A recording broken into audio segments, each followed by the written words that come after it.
Now, starting in September this year, government will introduce a new curriculum for basic schools across the country with the aim of improving education outcomes. Now, as a build-up to the takeoff, the Ghana National Council of Private Schools is collaborating with the implementing agency, the National Council for Curriculum and Assessment, to train thousands of teachers who will be at the forefront of the implementation. Now, in the studio to help us understand what could potentially change with the new curriculum is Enoch Jetua. He's Executive Director of the Ghana National Council of Private Schools, and Steve Rebs, who is the National Director, Relations and Education. Gentlemen, thank you both for making the time to be with us. Now, I guess we'll start with you. So yeah, walk us through it in broad strokes. What's going to be different for the experience of a pupil in the classroom? Okay, thank you. Let's use this opportunity to greet your cherished viewers this afternoon.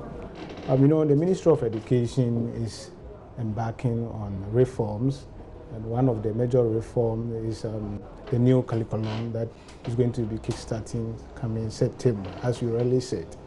And this reforms is going to replace the old one that throw more light on cognitive development.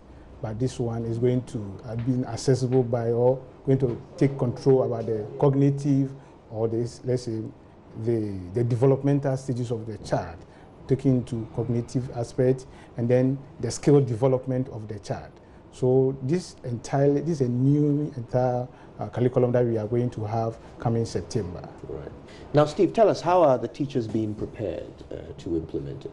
Yeah, the teachers are being prepared, and that's really the reason why next week we'll be going to have this training. We are expecting to train more than 70,000 teachers to begin with. Next week's activity is a trainer of trainers, master trainers. Like I said, what is new about this one is that it's like a whole new system. You know, in the old system, we used to do what we refer to as a chew, pour, and forget. Yeah. You just look at a textbook and you try to reproduce what is in the textbook. This one is going to be more activity-based. Education has been more like too academic. Why? You need to get a degree before you can get up there. Currently we even have core subjects. You have to pass math, science, and it isn't everyone who is in that area. So the new one is going to be more activity-based. For example, if your talents are more in the area of arts and your artistic, is going to address all these things. If I have to give an example of a classroom, a typical classroom, what's going to happen is that, for example, you are not going to be told what your community is like. You are not going to read a book and say, my community is this way or that way. But you will be sent to the chief's palace. You have to see what the palace looks like. You have to go to where the groves are, the shrine is, the chapel, the mosque. And so before the lesson, and if you have to reproduce it, you are going to tell people what a grove is like, what the palace is like. The other thing too is that it's going to take away what we call examinations now. It's too much stress on the children. You have kids in kindergarten studying to write exams, extra classes and all that. What it's going to do now is that we are going to have assessments instead of examinations. And it's going to start with P2 and then what's the difference between assessment and examination? Assessment will not be an examination that will promote you to the next class. You go to P1 and then in P2 you are assessed. And then we try to correct what you couldn't do well in the P1, right. And then P4, and then P6, and then J2. That's how it's going to be. So it's an assessment. Okay. You don't have to pass an exam to go to the next class. The assessment has nothing to do with you staying in class or going for it. Okay. A final question to you. I mean, the teachers who teach in our primary schools, they came up in the same system. They were taught by the same way.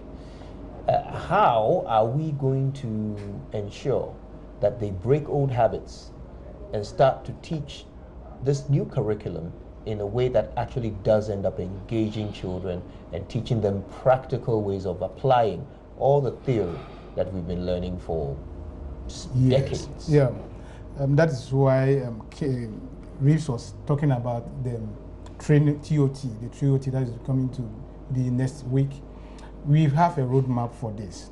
The roadmap is coming next week, Monday, all the private schools across the country. We have sampled 100 master trainers that the NACA, National Council for Curriculum Assessment, is going to train them 5 days residential training.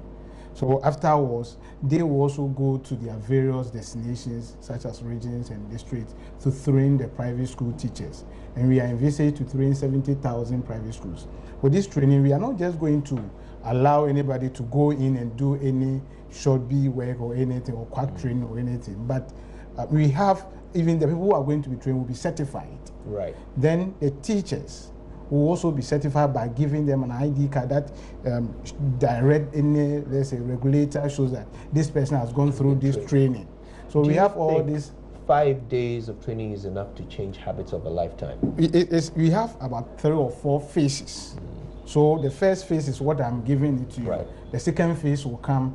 Then till the next academic year, the teachers are going to pass through a whole lot of series of training, which we have it on our timetable. Right. And that is how we've programmed the training. Okay. I want to thank you both for your time with us. We appreciate it very much.